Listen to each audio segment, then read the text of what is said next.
Pencoblosan pemilu 2024 tinggal beberapa hari lagi. Sejumlah persiapan telah dilakukan jajaran penyelenggara, yakni KPU.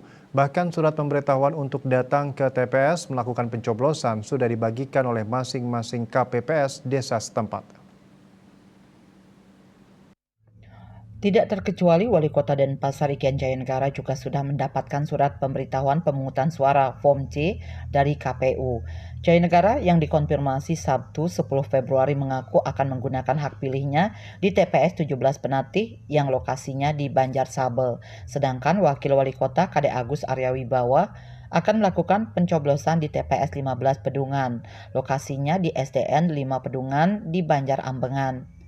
Sementara itu, Ketua DPRD Denpasar I Gusti Ngurah Gede nyoblos di TPS 07 Kesiman di Banjar Kedaton. Hal yang sama juga dikatakan Wakil Ketua DPRD Denpasar Iwayan Mariana Wandire. Politisi Golkar ini mendapat nyoblos di TPS 032 Sanurkau di Banjar Tanjung.